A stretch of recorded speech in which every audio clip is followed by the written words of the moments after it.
शब्द सावकाराला म्हणावा, सावकार, ज्या पत्नीने माझ्याकरता एवढ्या खस्ता खाल्ल्या, ज्या पत्नीने माझ्या सुखामध्ये दुःखामध्ये संसार केला, अरे एक जरी भाकर असेल तर एका भाकरीत तिने दिवस पास केला, एवढी कष्ट आली आमच्यावर तरी ती सहनच करून गेली, पण त्या पत्नीला आज मी वाचवू शकलो नाही. बस एवढा एक शब्द बोलला आणि सावकाराच्या मांडीवर त्या बापाने जीव सोडला.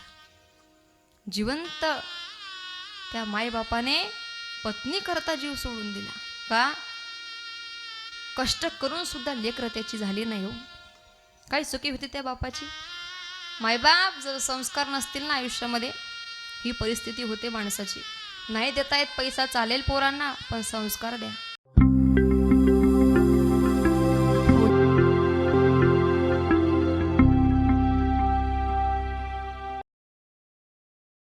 खूप श्रीमंत लोक आहेत पण त्यांच्या लेकराला संस्कार नाही.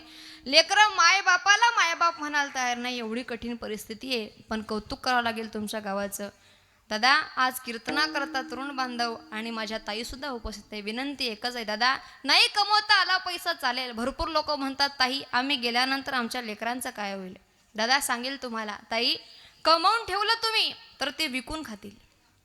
कमवून ठेवलं ना तर ते विकून खातील, आणि नाही कमवलं तर कष्ट करून खातील. त्यांची चिंता करायची गरज नाही. अरे संपत्तीची शिजोरी प्रत्येक व्यक्ती आपल्या लेकरांकरता देऊन जातं, पण संस्कारांची शिजोरी देणं सगळ्यात महत्त्वाची गोष्ट आहे. आज पैशाला किंमत नाही, संस्काराला किंमत आहे. दादा, ताई घडलेली घटना सांगेल तुम्हाला. जर सांगितली ना मी तर इथे बसलेल्या प्रत्येक ताईच्या डोळ्यात पाणी असेल आणि प्रत्येक दाच्या डोळ्यात पाणी असेल. मायबाप सांगेल तुम्हाला, पैसा भरपूर आहे लोकांकडे, पण त्यांची लेकरं आज त्यांना वागवायला तयार नाही.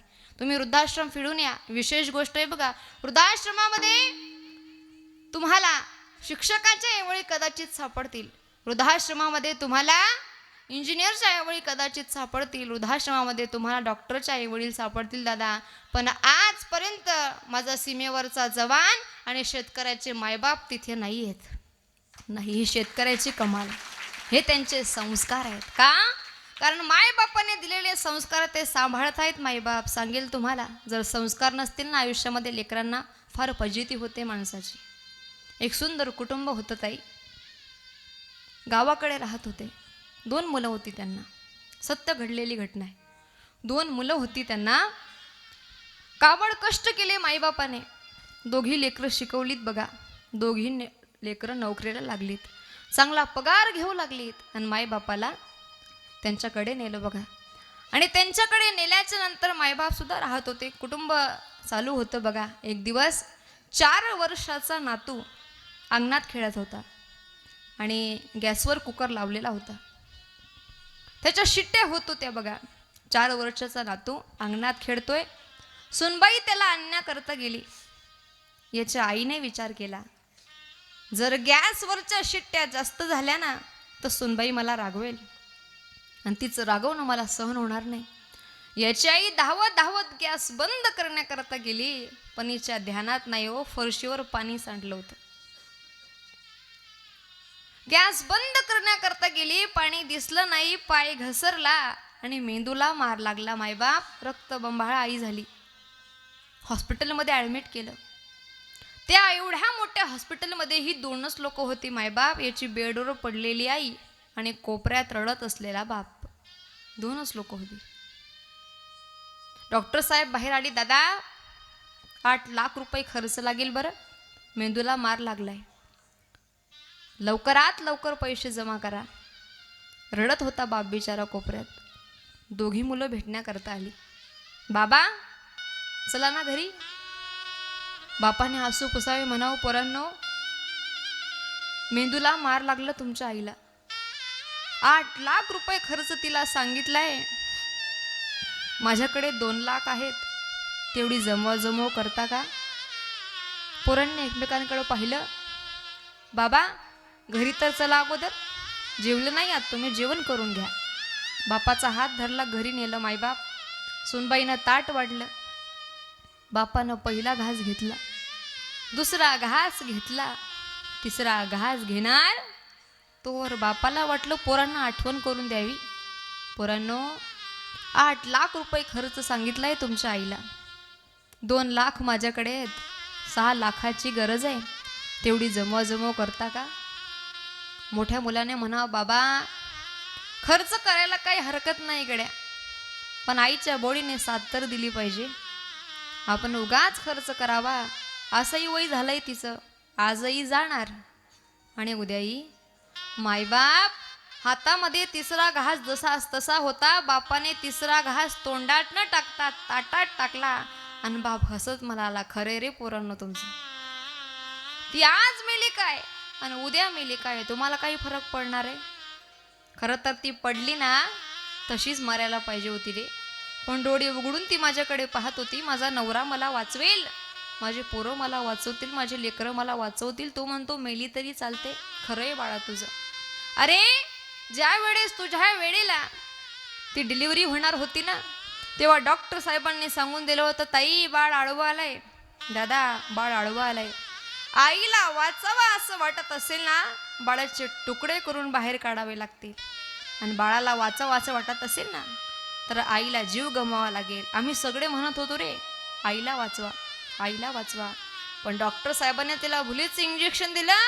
भूल चढेपर्यंत डॉक्टर साहेबांना जनावरासारखी ओरडून सांगत होती, डॉक्टर साहेब माझ्या जीवाचं काही झालं तरी चालेल, पण माझ्या लेकराला वाचवा असं म्हणणारी तुझी आई होती. तो म्हणतो मेली तरी चालते.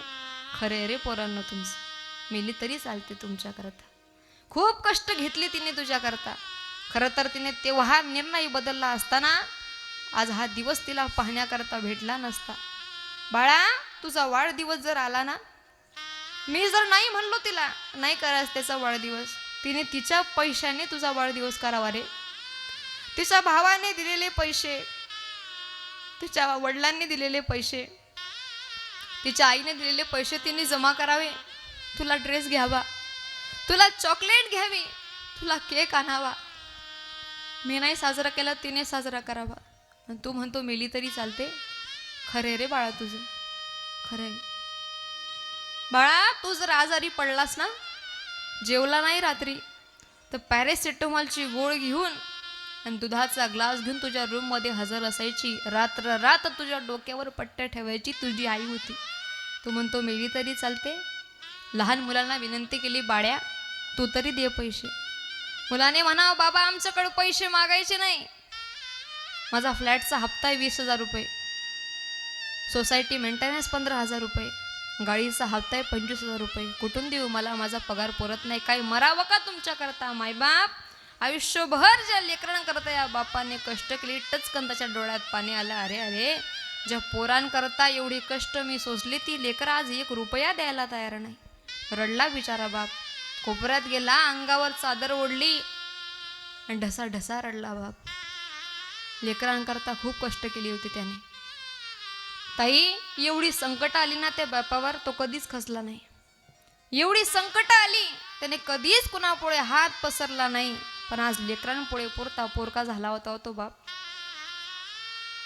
त्याने विचार केला, आता गावाकडे जावं. नका देऊ रे पैसे, माझ्या गावाकडची जमीन विकतो. गावाकडे आला मायबाप, 2 एकराची शेती होती त्याची. एजंट शोधत होता, कोणीतरी भेटेल का घेण्याकरता. एक एजंट सापडला मायबाप. पण जेव्हा माणसावर वाईट परिस्थिती असते ना, तेव्हा कोणी धावून येत नाही. हा कोणी धावून येत नाही. एजंट सापडला. त्या एजंटने म्हणावं, बाबा तुमच्या 40 लाखाची जरी जमीन असली ना, तरी मी फक्त 10 लाख रुपये देईल. का हो असं करता साहेब, मला गरज आहे पैशाची, माझी पत्नी आजारी आहे, द्या ना पैसे. 10 लाख रुपये देईल बाबा. जमीन पाहिली का तुमची धसकाट्याची आहे, 10 लाख रुपये देतोय तेवढा आभार माना. एजंटचे पाय धरले मायबाप. 70-75 वर्षाचा म्हातारा आहे. या सकाळी तलाठी ऑफिसला बाप पोहोचला. तलाठी ऑफिसला हा बाप पोहोचला. 2 लेकरं गाड्या घेऊन आलेली होती. आणि लेकरांनी जेव्हा ते खरेदी खत वाचलं, त्यावर लिहिलं होतं, तुमचा बाप जमीन गहाण ठेवत नाही तर विकतोय. पोरांनी वाचलं आणि पोरांनी बापाला म्हणावं, बाबा कोणाला विचारून जमीन विकताय? एक शब्द आम्हाला विचारला तुम्ही? बापाने ओरडून म्हणावं, माझ्या बापाची जमीन आहे, विकेल नाही तर काहीही करेन. मायबाप पोरांनी ओरडून म्हणावं, बाबा जरी तुमच्या बापाची जमीन असली तरी आमच्या आजोबाची जमीन आहे, आणि आजोबाच्या जमिनीवर नातवाचा हक्क असतो. कुणाला विचारून जमीन विकता? आम्ही सह्या देणार नाही. दरवाजे लावून घेतले. पुढे पोरांच्या गाड्या निघून गेल्या. बाप मात्र मागे ओरडत राहिला, द्या रे पोरांनो सई, द्या रे पोरांनो सई, मला गरज आहे तुमच्या आजारी जन्म मृत्यूच्या दारात उभी आहे, द्या रे पोरांनो सई, पाया पडतो तुमच्या. पाहिलं नाही पोरांनी, गाड्या काढून पुढे निघून गेले. मायबाप, माझ्या शेतकरी बापाच्या मनामध्ये विचार आला, माझ्याकडे सरजा राजाची जोडी होती, ती जोडी जर चरता चरता दुसऱ्याच्या बांधावर गेली ना, माझ्या शेतातून मी तिला आवाज द्यायचो, सरजा. राजा फिर माग. एका आवाजात त्या मुक्या जनावराला कळत होतं माझ्या बापाने मला आवाज दिला. एका आवाजात ती सरजा राजाची जोडी मागे फिरत होती. अरे मुक्या जनावराला बापाची किंमत कळली, आणि ज्या लेकरांना मी जन्माला घातलं त्या लेकरांना आज बाप कडू नाही. रडला बाप, ढसा ढसा रडला. रडत होत्या, द्या रे पोरांनो सई, द्या. पाहिलं नाही पोरांनी मागे ओळू. ताई, जोपर्यंत ते जिवंत आहेत ना तोपर्यंत किंमत करायला शिका बरं, पुन्हा नाही भेटणार. अरे एकदा डोंगराळ गेलेला सूर्य तुम्हाला पुन्हा पाहण्याकरता भेटेल, समुद्रावर गेलेला सूर्य तुम्हाला पुन्हा पाहण्याकरता भेटेल, पण एकदा मात्याळा गेलेले मायबाप पुन्हा कधीच पाहण्याकरता भेटणार नाहीत. आहे त्याची आई हॉस्पिटलमध्ये, बाप इकडे विनवण्या करतोय, पोरांनी मागे ओढून पाहिलं नाही. रडत होता बाप. गावातल्या सावकाराने जवळ आलो, बाबा का रडतात तुम्ही, कुठले आहात, काय नाव तुमचं. असू पुसावेन. बापानं म्हणावं, मी इथला आहे, ह्याच गावाचा रहिवाशी आहे, मला पैशाची गरज आहे, सावकार देता का. सावकाराने म्हणावं, बाबा पैसे देईल पण 10% व्याज घेईल, जमेल का. आसू पुसले. बापाने बायको करता तयार सुद्धा झाला, चालेल मी देईल तुम्हाला 10% पैसे पुन्हा परत. घरी नेलं. पुन्हा सकाळचे 8 वाजले. त्या सावकाराने बापाचा हात धरला, चला बाबा हॉस्पिटलमध्ये, तुमच्या पत्नीकरता पैसे भरायचे आहेत ना. 4 लाख रुपये ह्या खिशामध्ये होते, 4 लाख रुपये ह्या खिशात होते. डिपॉझिट 4 लाख रुपये नर्सकडे भरलं दादा.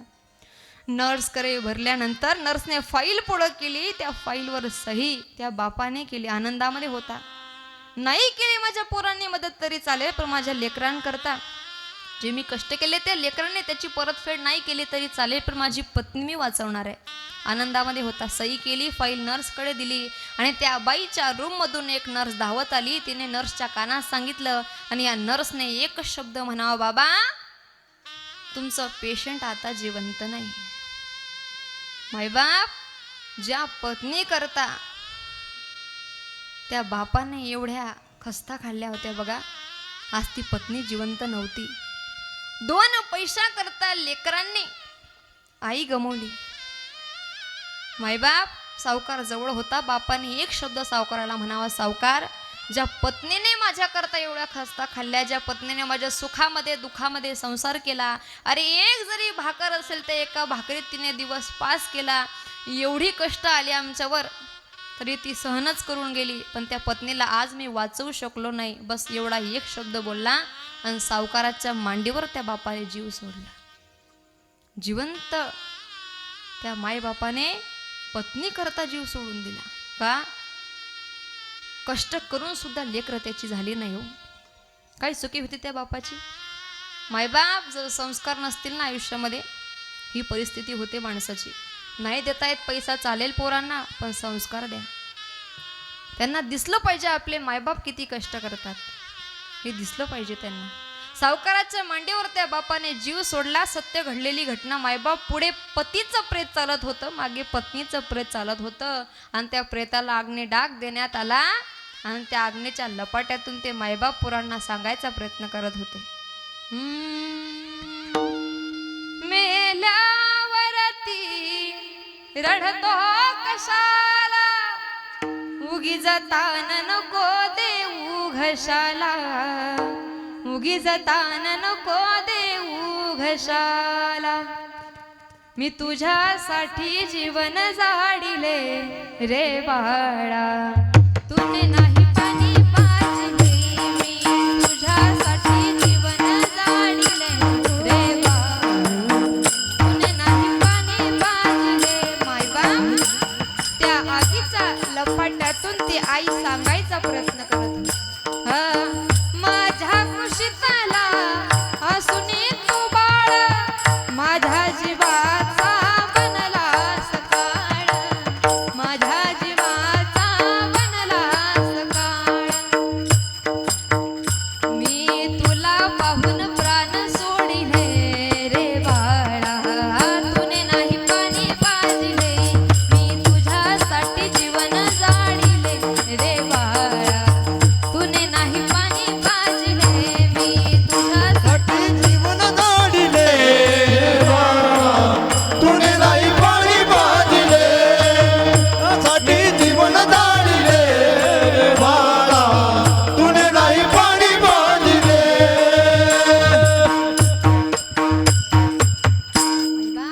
प्रसंग ह्या डोळ्याने पाहिलाय.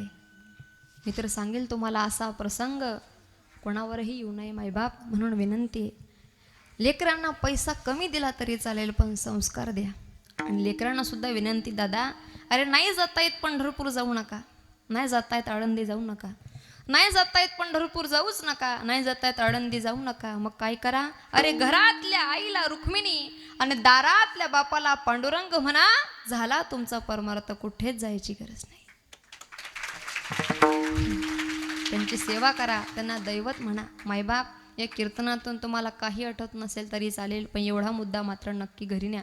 झालेली सेवा भगवान श्रीकृष्णांचरणी, हनुमंतरायांचरणी, भोलेनाथाचरणी अर्पण करते. आणि सगळीच गायक वादक मंडळी अगदी तोलामोलाची आहे, त्यांना सुद्धा धन्यवाद.